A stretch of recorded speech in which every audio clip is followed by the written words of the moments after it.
there, it's Anonymous Tea, where we spill the tea anonymously. Hello, hello, hello, hello, hello, everyone. Hello, YouTubers. Hope you guys are all having an amazing day today, sending good vibes, sending positivity, sending blessings, and good energy to each and every single one of you. Thank you so much for tuning in. So today we are talking about Joe Budden responding to Drake's lawsuit against UMG, and I believe there's a second lawsuit as well. We're going to get to it in a moment.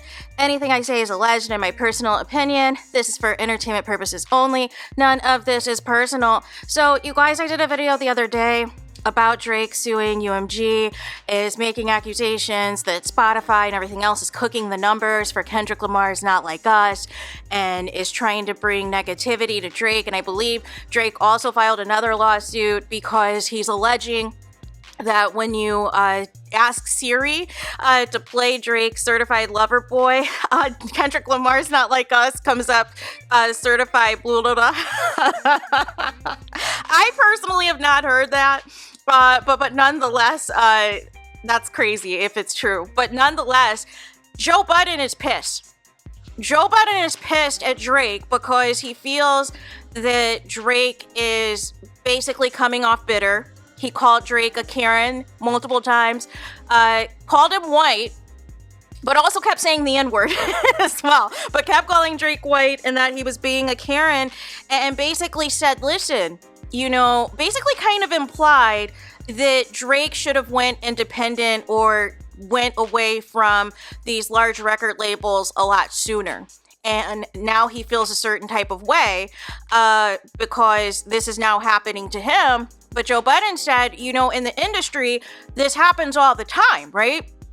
Where certain artists will be on top for several years, and then it could take, you know, whether it's a diss record or somebody up and coming, and the label starts to push that other artist.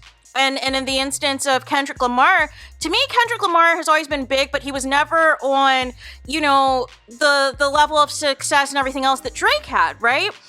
But now this is going to catapult Kendrick Lamar, and Drake feels a certain type of way. Like, I've gotten you guys all these hits, I've gotten you guys all these sales, I've made you guys a lot of money. Why are y'all doing this to me, right? Because Kendrick's also with UMG too.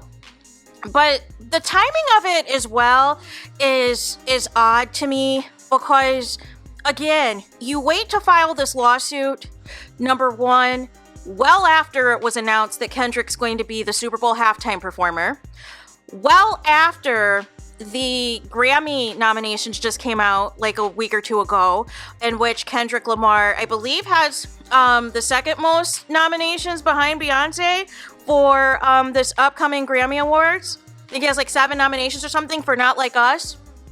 And so the timing, I feel like, and then of course Kendrick Lamar just released a surprise album. So I feel like this was intentional to do this lawsuit now to try to kill the momentum of Kendrick Lamar's new album, try to make these allegations about Not Like Us, potentially try to block the performance of Not Like Us if Kendrick Lamar chooses to do that at the Super Bowl. And it's coming off so bitter, it's coming off sour grapes. And then Joe Budden was talking about how, you know, Drake has always been, you know, hooking up with other people's women in the industry, their girlfriends, their baby mamas, and that Drake behind the scenes is trying to give money to people or trying to, you know, and he feels a certain way with like all these people that he helped out, and some of them are turning on him, or not necessarily turning on him, but they rock with the Kendrick song. But my thing is this, instead of a lawsuit, why not just put out a good song or a good album?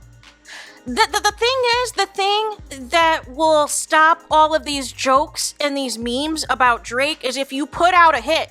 If you put out some hit records, Drake, then the pendulum swings back. But you've been doing the most on social media. Now all of a sudden you're acknowledging the podcasters who have been obsessed with you for years, and you've paid them dust. Now all of a sudden you're calling them up and trying to give them exclusive tea and all this other stuff about all this alleged behind the scenes stuff that's going on with the record industry. But my thing is this.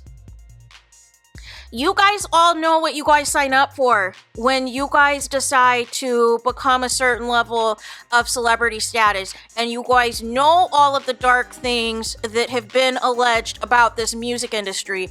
And as long as you were on top, you did not care about the negative things that were happening to your other colleagues in the same industry that you're now claiming is trying to sabotage you and cook numbers for Kendrick Lamar. All of it was well and good when you were getting the #1 albums, when you were getting all of the attention, when you were the #1 rapper. And now that people are Team Kendrick Lamar, now that Kendrick Lamar is, like I said, catapulted into another stratosphere now, and a lot of people to this day are still bumping Not Like Us multiple times a day, there's nothing being cooked in the streams, you guys. It's a good song. It has a good beat. There's so much lyrical genius. Like, there's so much going on in the song that you rock with it. But you can't get mad at the fans and get mad at the label and all this other stuff for that. Now, what'll be interesting is if he files an actual lawsuit against Kendrick Lamar. That's what I'm waiting for. If he's going to actually file a lawsuit against Kendrick Lamar or not. But I just feel like, again, why are we doing this now? The timing is odd, and why are you going to go now against the label that you've been with, all of these years? Like I said, it was all good a week ago. It was all good when you're making all this money, and now you have this upcoming album with Party Next Door. And I agree with Joe Budden. He said that this R&B album should have came out years ago. Like, around the time, really any time, because like he said, honestly, never mind. Nobody remembers. I think there's only like 1 or 2 songs on there that are like decent, but like the rest is kind of like, it's forgettable.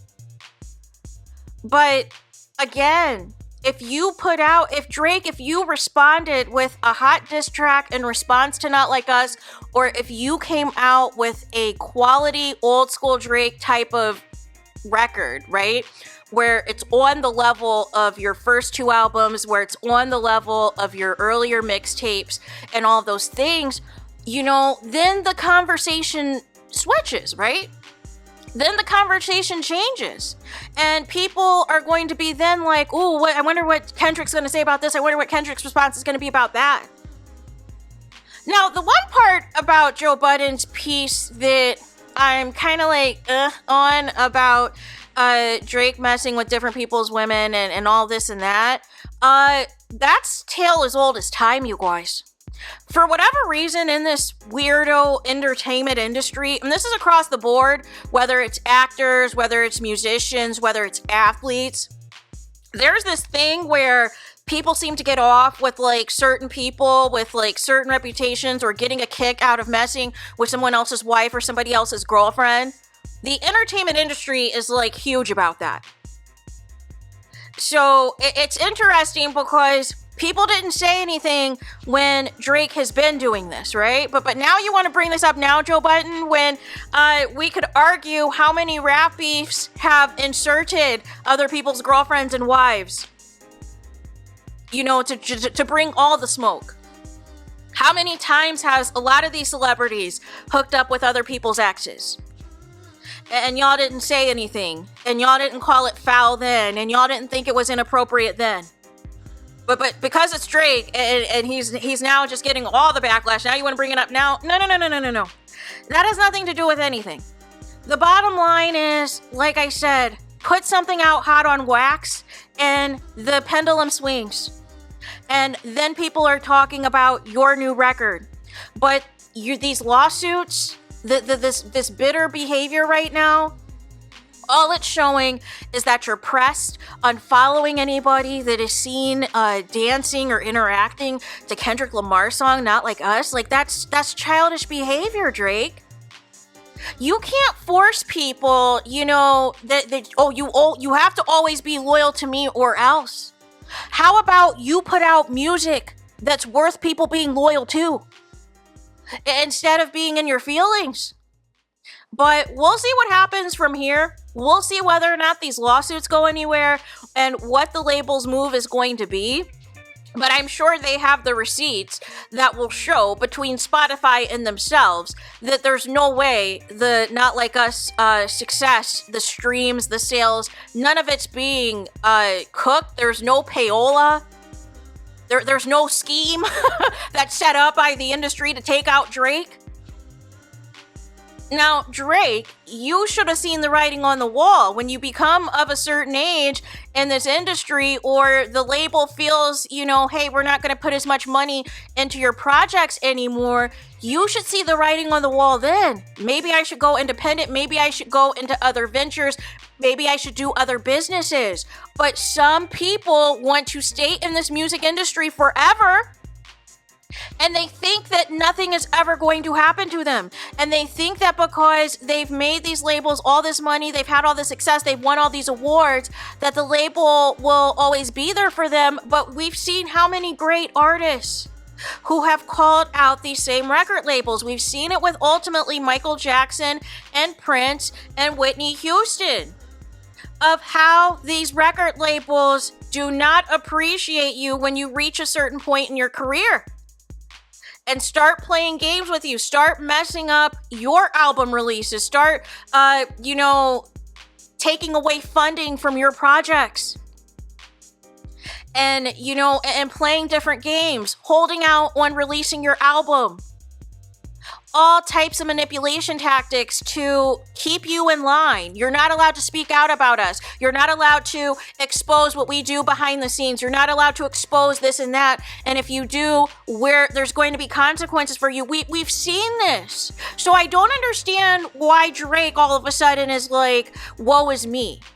When you have the history and the receipts of other artists this happened to, but as long as it wasn't you, you didn't care. As long as you were the #1 rapper, you didn't care.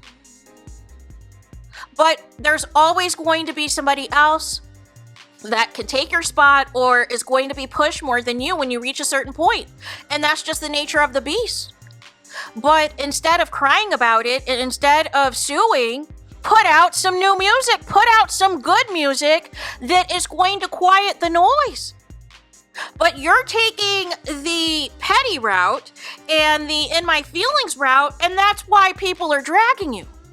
So there is that. Let me know your thoughts in the comments. Please do not forget to like, comment, and subscribe.